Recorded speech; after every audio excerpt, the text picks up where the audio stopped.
துன்பங்களில் சுமைகளின் வழியில் இயேசுவை காண்போம். இறையரசை கட்டி எழுப்புவோம். எனது வாழ்வில் வியானி துன்பங்கள் மனித வாழ்வில் கடந்து செல்வது இயற்கையான ஒன்று. துன்பமே வாழ்வாக மாறிவிட்டால் அது மிகவும் வேதனைக்கு உட்படுத்தும். ஆனால் மரிய வியானியின் வாழ்வில் துன்பங்களும் அவமானங்களும் வெற்றி வாகை சூடுவதாய் அமைந்தது. ஆம், 2 கொரிந்தியர் 4:8-10 நாங்கள் எல்லா சூழ்நிலைகளிலும் இன்னுற்றாலும் மனம் உடைந்து போவதில்லை, குழப்பமுற்றாலும் நம்பிக்கை இழப்பதில்லை, துன்புறுத்தப்பட்டாலும் கைவிடப்படுவதில்லை, வீழ்த்தப்பட்டாலும் அழிந்து போவதில்லை. இயேசுவின் வாழ்வே எங்கள் வாழ்வில் வெளிப்படுமாறு நாங்கள் எங்கு சென்றாலும் அவருடைய சாவுக்குரிய துன்பங்களை எங்கள் உடலில் சுமந்து செல்கிறோம். அதனால் வெற்றி பெறுகிறோம். ஆகையால் உலகம் போற்றும் பங்கு தந்தையர்களின் பாதுகாவலராக வலம் வருகிறார் என்றால் துன்பத்தையும் வேதனையையும் கிறிஸ்துவுக்காக ஏற்றுக்கொண்டதால் தான். நான் பணி செய்த பணித்தலங்களான கொக்கூரணி, மூக்கையூர், புனித அன்னை தெரசா ஆலயம், வல்லனி, ஆனந்தா ஆன்மீக அருங்குடை மையம் ரஸ்தா மற்றும் இப்போது நான் பணிபுரிந்து கொண்டிருக்கக்கூடிய சருகனி, இப்படித்தலங்களில் துன்பங்கள் துயரங்களை நான் சந்திக்கும் போது புனிதரின் வாழ்வு முறை என்னை பலப்படுத்தியது, நல்வழிக்கு இட்டு சென்றது என நான் பெருமையோடு சொல்ல முடியும்.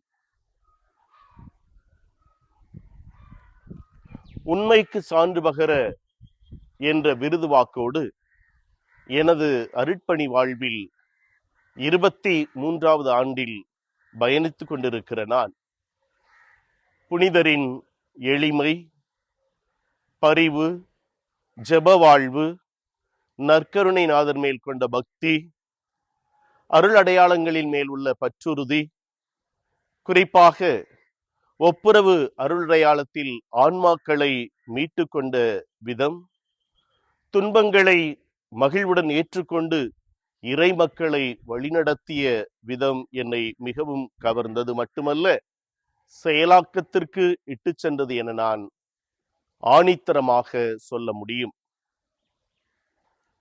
புனிதரின் வாழ்வில் துன்பங்களையும் அவமானங்களையும் மகிழ்வோடு ஏற்றுக்கொண்டது 3 விதமான மதிப்பீடுகளை இறைவார்த்தையின் அடிப்படையில் உள்வாங்கி கிறிஸ்துவே எனக்கு ஆதாயம் என கருதியதால் தான்.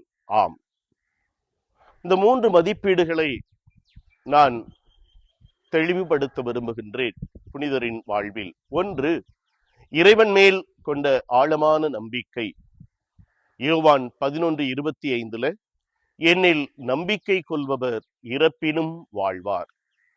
2வது, இறைவார்த்தையை முழுமையாக ஏற்று வழிநடந்த விதம். யோவான் 8:51 என் வார்த்தையை கடைபிடிப்போர் என்றுமே சாகார். 3வது, இறைவனில் இணைந்திருத்தல். யோவான் 6:57 என் தசையை தின்று என் இரத்தத்தை குடிப்பவர் என்னில் நிலைத்திருக்கிறார், நானும் அவரில் நிலைத்திருக்கிறேன். இம்மூன்று இறைவார்த்தையின் மதிப்பீடுகள் தான் எனது பணிவாழ்வில் வெற்றி காண்பதற்கு ஏதுவாய் அமைந்தது. இறைவனில் நம்பிக்கை கொண்டு வாழும்போது இறைவார்த்தை நம்மில் நிலைத்திருக்கும். இறைவார்த்தையை வேரூன்றி வாழும்போது நாம் கிறிஸ்துவோடு இணைந்திருக்கிறோம். ஆம், அப்போதுதான் துன்பமோ துயரமோ வேதனைகளோ அவமானங்களோ நம்மை காயப்படுத்தாது, இறை மக்களை இன்னுமாய் நல்வழிப்படுத்துவதற்கு இறையாட்சி கனவை நனவாக்குவதற்கு ஒரு ஊன்றுகோலாக அமையும். இத்தகைய மனநிலையில் நாமும் முயற்சிப்போம். நமது பணி வாழ்வில் வெற்றி காண்போம். துன்பங்களையும் துயரங்களையும் ஒரு பொருட்டாக கருதாமல் வெற்றி வாகை சூடுவதற்கு முயற்சி செய்வோம். புனித ஜான் மரிய வியானியே, பங்கு தந்தையர்களின் பாதுகாவலரே, எங்களுக்காக வேண்டிக் கொள்ளுங்கள்.